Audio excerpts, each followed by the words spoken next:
उद्यमी विकास योजना, शॉर्ट में बोलते हैं सीएम युवा। दोस्तों यहां पर आपको मिल रहा है लोन बिना किसी ब्याज के। चौंकिए मत दोस्तों, बिल्कुल सच बोल रहा हूं। यहां पर दोस्तों आपको लोन मिल रहा है बिना किसी कोलेटरल सिक्योरिटी के। अरे अब तो आप बिल्कुल गिरने के लिए तैयार हैं। अभी रुक जाइए, संभल जाइए, क्योंकि अभी और भी कुछ बाकी है। यहां पर लोन मिल रहा है आपको सब्सिडी के साथ। जी हां दोस्तों, क्या है ये पूरी जानकारी आज चलिए देखते हैं। 1 लाख लोगों को हर साल लोन ऐसा देने का वादा किया है इस सीएम युवा योजना के अंतर्गत उत्तर प्रदेश में। यानी दोस्तों अगले 10 साल में यहां पर लक्ष्य रखा गया है कि 10 लाख नए एंटरप्रेन्योर्स को बना देंगे हम उत्तर प्रदेश में। जो नौकरी की तलाश में इधर उधर भटक रहे हैं, उनको कोई नौकरी करने की जरूरत नहीं है, बल्कि अपना बिजनेस शुरू करके बहुत सारे लोगों को नौकरी दे सकते हैं। दोस्तों 2 तरह के यहां पर जो एक्टिविटीज बताई हैं, एक मैन्युफैक्चरिंग और एक सर्विस सेक्टर। दोनों तरह के लोगों के लिए, युवाओं के लिए ये स्कीम एप्लीकेबल है। और दोस्तों जो हमारे एमएसएमई मित्र हैं वो तो भैया सर्विस सेक्टर में काम कर रहे हैं, तो आप जरूर देखिए इस पूरी स्कीम को, पूरे वीडियो को, और देखिए कि क्या आप भी इसका फायदा ले सकते हैं।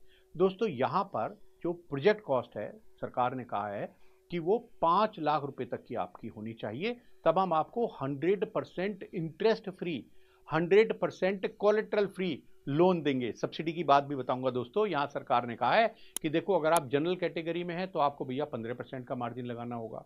अगर आप ओबीसी कैटेगरी में हैं तो 12.5% आपको अपना मार्जिन लगाना होगा। ठीक है भाई, कुछ पैसा तो अपने पास से भी लगाना पड़ेगा अगर आप एंटरप्रेन्योर बनना चाहते हैं। और अगर आप एससी एसटी या फिर स्पेशली एबल्ड या फिर जो इकोनॉमिक बैकवर्ड डिस्ट्रिक्ट हैं उत्तर प्रदेश के, वहां से आते हैं, तब आपका मार्जिन केवल और केवल 10% होगा। अब खास बात, सब्सिडी भी कह रही है सरकार कि भैया देखिए 10% ऑफ प्रोजेक्ट कॉस्ट जो है वो हम आपको सब्सिडी देंगे। लेकिन भाई एक बात समझ लो, ये नहीं कि आप 10-20 लाख का प्रोजेक्ट कॉस्ट अपना बना लाओ। मैक्सिमम जो है लिमिट है प्रोजेक्ट कॉस्ट की वो 5 लाख रुपए तक है। तो अगर इन दोनों में जो भी कम होगा उसके ऊपर आपको 10% की सब्सिडी मिलेगी। यानी आपने कहा अगर कि भाई मेरा प्रोजेक्ट कॉस्ट जो है 6 लाख रुपए है, तो आपको जो सब्सिडी मिलेगी वो, क्योंकि 5 लाख रुपए का मैक्सिमम जो प्रोजेक्ट कॉस्ट है वो इस स्कीम में एप्लीकेबल है, तो 50,000 रुपये मिल जाएगी। अगर आपकी प्रोजेक्ट कॉस्ट 4 लाख रुपए है तो सब्सिडी 40,000 रुपये मिल जाएगी। मैं समझता हूँ आपको क्लियर हो गया होगा। दोस्तों ये जो सब्सिडी है वो बैक एंडेड है, यानी इसका मतलब ये होगा कि जब जो प्रमोटर हैं वो अपना मार्जिन लगा देंगे, लोन सैंक्शन हो जाएगा, डिसबर्स हो जाएगा, यूनिट ऑपरेशन में आ जाएगी, तभी आपको सब्सिडी मिल जाएगी। दोस्तों यहाँ आप टर्म लोन और वर्किंग कैपिटल दोनों तरह के लोन ले सकते हैं, लेकिन बस कंडीशन ये है कि भाई टर्म लोन भी जरूर होना चाहिए कम से कम 10%।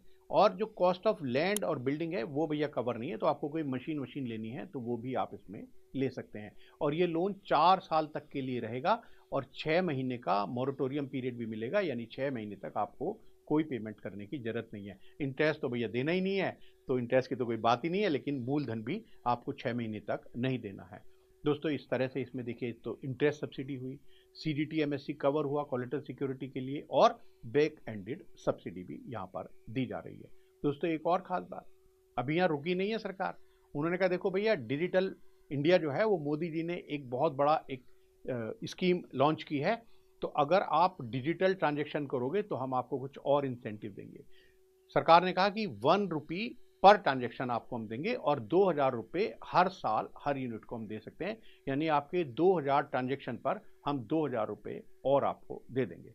अब आप कहेंगे कि भाई जल्दी बताओ किसको मिलेगा लोन, और फिर आपका एक क्वेश्चन ये भी होगा कि भाई ये भी बता दो, जब मैंने 5 लाख रुपए लोन ले लिया, मेरा बिजनेस बढ़ेगा तो मैं क्या बस बंद कर दूं अपना बिजनेस? सब कुछ बताऊंगा दोस्तों, कोई चीज छोड़ूंगा नहीं। जो एलिजिबिलिटी है दोस्तों, एक तो यह है कि जो रेजिडेंट हैं उत्तर प्रदेश के, उन्हीं को ये स्कीम का लाभ मिलेगा। जो उम्र है, अगर आप 21 साल से 40 साल के बीच में है तब आपको इसका फायदा ले सकते हैं। आपकी जो क्वालिफिकेशन है मिनिमम 8th पास होनी चाहिए, लेकिन फिर भी सरकार ने कहा कि देखो जो 12वीं पास अगर हमारे पास आए तो प्रेफरेंस उनको देंगे, लेकिन एलिजिबिलिटी 8th पास है, 8th पास है तब आपको मिल सकता है। दोस्तों सरकार ने एक और कंडीशन यहाँ पर रखी है, उन्होंने कहा कि किसी भी गवर्नमेंट स्पॉन्सर्ड कौशल विकास कार्यक्रम के तहत आपने प्रशिक्षण प्राप्त आपने कर लेना चाहिए, जैसे विश्वकर्मा के अंतर्गत ओडीओपी, SC ST प्रशिक्षण अभियान है, यूपी कौशल विकास है, मान्यता प्राप्त किसी भी संस्थान से कौशल संबंधित आपके पास सर्टिफिकेट, डिप्लोमा या डिग्री ऐसा कुछ होना चाहिए। यहाँ सरकार ने एक बात और कह दी है कि भैया देखो, हम कह तो रहे हैं सभी मैन्युफैक्चरिंग और सर्विस को देंगे, लेकिन कुछ हमने थोड़ी नेगेटिव लिस्ट भी बना दी। तो क्या नेगेटिव लिस्ट है भैया? दारू वारू के लिए आप कहोगे कि मैं दारू की भैया कोई मैन्युफैक्चरिंग करना चाहता हूँ, शराब या उससे रिलेटेड या कोई और पेय पदार्थ, कोई आप अगर उसकी कोई फैक्ट्री लगाना चाहते हैं उसके लिए नहीं देंगे। कोई तंबाकू गुटखा प्रोडक्ट ऐसे बनाना चाहते हैं उसके लिए नहीं देंगे। पटाखे के लिए या प्लास्टिक बैग कुछ तरह के, उनके लिए ये कहा है कि भैया ये आप इस तरह के प्रोजेक्ट मत लगाओ, चाहे मैन्युफैक्चरिंग या इन तरह की कोई सर्विस इंडस्ट्री में आप मत आओ। तो दोस्तों अभी आपके दिमाग में दो क्वेश्चन बाकी हैं। एक तो आप कहेंगे कि भैया 5 लाख तक का प्रोजेक्ट मैंने लगा लिया, उसके लिए मुझे लोन मिल गया, इंटरेस्ट भी नहीं लिया, सब्सिडी भी दे दी, कोलैटरल सिक्योरिटी भी दे दी, 4 साल हो गए, 4 साल के बाद मेरा लोन भी रिपे हो गया। अब भैया मुझे अपनी दुकान या जो भी फैक्ट्री है वो बंद करनी पड़ेगी, क्योंकि भैया अब तो लोन वोन सब खत्म हो गया, बिना लोन के अब मैं कैसे काम करूंगा। एक तो आपके दिमाग में ये क्वेश्चन है, इसका भी सरकार ने इंतजाम कर रखा है। और दूसरा सवाल ये है कि भैया ये लोन मैं लूं कैसे। तो दोनों सवालों के जवाब अब आ रहे हैं आपके पास। दोस्तों सरकार ने कहा है कि देखो भैया, इसका सेकंड फेज होगा जब आप अपना ये 4 साल वाला लोन पूरी तरह से पे कर देंगे, प्रिंसिपली आपने पे करना है, तब आप 10 लाख रुपए तक के प्रोजेक्ट कॉस्ट की अपनी कोई भी यूनिट, इसमें आप बढ़ोतरी करना चाहें, कुछ और करना चाहें, वो आप लगा सकते हैं। यहाँ पर भी सरकार ने कहा कि हम इसमें सब्सिडी यहाँ पर भी देंगे। और सब्सिडी का जो अमाउंट है यहाँ थोड़ा डिफरेंट तरह से है। सब्सिडी उन्होंने कहा है कि जो 7.5 लाख रुपए तक का लोन होगा इस सेकंड फेज में, या तो उसके ऊपर मिलेगी, या फिर जो फर्स्ट फेज में आपने जो लोन लिया था उसका डबल कर देंगे। इन दोनों में से जो कम होगा उसके ऊपर 50% का इंटरेस्ट में सब्सिडी दे देंगे। और ये जो आपको लोन मिलेगा ये 3 साल के लिए मिलेगा। तो इसका मतलब मैं थोड़ा आपको आसान भाषा में समझाता हूं कि अगर आपने फर्स्ट फेज में मान लो 3 लाख रुपए का लोन ले लिया, इसका डबल कितना हुआ? बोलो भाई, बोलो जरा। 6 लाख। तो 6 लाख हो गया। अब ये 7.5 लाख रुपए से कम हुआ तो सब्सिडी जो मिलेगी वो 6 लाख पर मिलेगी 50% इंटरेस्ट की। अब अगर आपने पहले फेज में 4 लाख रुपए ले लिया तो भैया बताओ जरा, इसका डबल कितना हुआ? बोलिए। 8 लाख। जी हाँ। अब 7.5 लाख रुपए क्योंकि इससे कम हुआ तो सब्सिडी मिलेगी 7.5 लाख पर, और 50% उसका जो इंटरेस्ट होगा वो सरकार बियर करेगी। दोस्तों यहाँ भी सरकार ने कहा है कि भैया आप टर्म लोन, वर्किंग कैपिटल कुछ भी ले लो इसमें, लेकिन कम से कम 10% जो है वो टर्म लोन में जरूर होना चाहिए। दोस्तों यहाँ सेकंड फेज में अगर आपकी कोई वर्कशेड की जो कॉस्ट है वो भी यहाँ पर एप्लीकेबल हो जाएगी। अब एक सवाल रह गया भैया कि बताओ जल्दी से इसको हम अप्लाई कैसे करें। तो एक मैं वेबसाइट बता रहा हूँ, msme.up.gov.in, यहाँ पर लिंक भी दे रहा हूँ।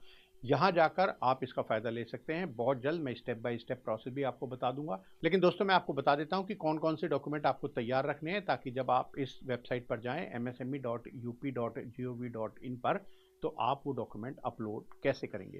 दोस्तों जो डॉक्यूमेंट अपलोड करने होंगे, देखो एक तो आपको, क्योंकि एज की यहाँ रिस्ट्रिक्शन है, तो आपको अपना आधार कार्ड, और आधार कार्ड या नहीं तो बर्थ सर्टिफिकेट वो लगाना है। एक एजुकेशन की यहाँ पर एक एप्लीकेबिलिटी है, तो आप एजुकेशन का क्वालिफिकेशन सर्टिफिकेट आपको लगाना होगा। एक कौशल विकास का सर्टिफिकेट लगाना होगा। आपको अपना बिजनेस प्लान देना होगा कि भाई कैसे कैसे आपका जो प्रोजेक्ट कॉस्ट है वो 5 लाख के अंदर आता है। आपको बताना होगा कि ये बिजनेस आप कहाँ पर लगाएंगे। उसके बाद दोस्तों जब आप ये अपनी एप्लीकेशन सबमिट कर देंगे, तब डिस्ट्रिक्ट लेवल पर DPMU जो है वो आपकी एप्लीकेशन को वेरीफाई करेगी और फिर वो रिकमेंड करेगी बैंक को। बैंक उसके ऊपर अपना डिसीजन लेंगे, आपको लोन सेंक्शन करेंगे। भैया गलत हुआ तो रिजेक्ट भी कर सकते हैं, और फिर आपको सरकार ये सारी फैसिलिटी जो मैंने बताई वो सब मिल जाएंगी। बताइए दोस्तों कैसी लगी ये स्कीम। हमारे जो MSME मित्र हैं वो भी इस स्कीम का फ़ायदा ले सकते हैं, और जो युवा हैं जो किसी मैन्युफैक्चरिंग या सर्विस सेक्टर को स्टार्ट करना चाहते हैं, वो चाहते हैं कि भैया ये नौकरी के झंझट में मुझे नहीं पड़ना। कितना आप देख रहे हैं आजकल क्या